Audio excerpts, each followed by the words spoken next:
Ada dua jenis harga di dunia ini. Satu yang namanya price taker, dua yang namanya price maker. Ada pengambil harga dan ikut pada harga yang telah diatur, dan ada pembuat harga. Pertanyaannya sekarang, harga minyak di dunia ini, di mana Indonesia adalah juga negara produsen dari minyak tersebut. Harga koper, tembaga, harga batu bara, di mana Indonesia adalah penghasil komoditas tersebut. Nilainya triliunan, bahkan ratusan triliunan per tahunnya nilai transaksinya. Lalu, apakah kita yang menentukan harga atau pasar? Siapa sih sebenarnya pasar itu? Siapakah price maker itu? Siapakah penentu harga itu? Jadi sendiri berdasarkan demand dan supply, atau ada yang mengatur dengan mengatasnamakan pasar dalam tanda petik? Adakah sebuah lembaga yang bermain? Adakah sebuah korporasi yang mengendalikan? Atau adakah sebuah negara sebenarnya yang mengaturnya? Siapa mereka? Bagaimana mengaturnya? Kenapa kita bangsa Indonesia bisa menjadi korban atau hanya sebagai price taker saja? Tidak bisa Indonesia menjadi price maker. Kenapa kita tidak bisa menentukan harga? Mengapa harga teh, harga tembakau,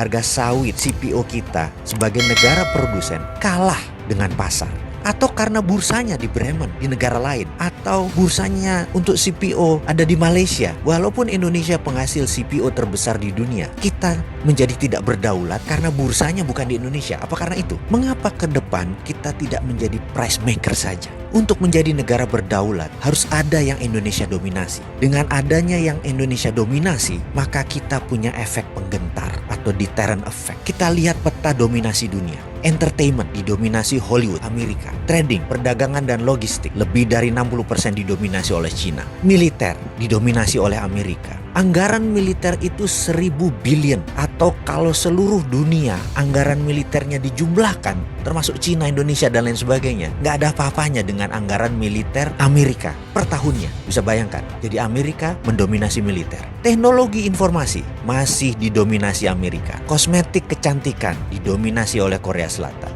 Keuangan masih didominasi oleh Wall Street, Amerika. Minyak BBM, fisiknya mungkin di Timur Tengah, tapi Amerika masih mendominasi. Lalu, apa yang Indonesia bisa dominasi ke depan? Kita ini punya keunggulan geografi. Sumber mineral kita semua ada. Lahan yang subur, kita memiliki air. Lebih dari 95% wilayah Indonesia mengandung air, H2O. Matahari kita, lebih dari 99% wilayah Indonesia terpapar matahari. Pupuk dari barisan gunung vulkanik itu berjajar di 80% wilayah Indonesia. Dan kita memiliki jalur laut yang dilintasi kapal niaga, yang nilainya per tahunnya juga sangat besar. Lalu dengan kekuatan itu, apa yang kita bisa dominasi? Atau kita mulai dengan mendominasi bursa ikan. Kita ingin menentukan harga ikan dori, ikan tuna, dan lain sebagainya. Mengapa bursanya tidak di negara Indonesia, di negara archipelago ini? Kenapa kita nggak buat bursa ikan yang bisa menentukan harga ikan? Atau mengapa kita tidak menjadi negara penguasa food hegemoni? Kita mendirikan food estate di mana-mana, di banyak lahan di Indonesia yang masih kosong, untuk menjadi pangan dunia, lengkap dengan pengalengan dan pembekuannya. Mengapa kita tidak membangun bursa untuk mineral, logam industri, bursa tanah jarang? Sungguh Pak Pemimpin, mengelola negara kalau normal itu membosankan. Terkadang kita perlu sedikit gila untuk membangun bangsa ini. Itu baru namanya revolusi.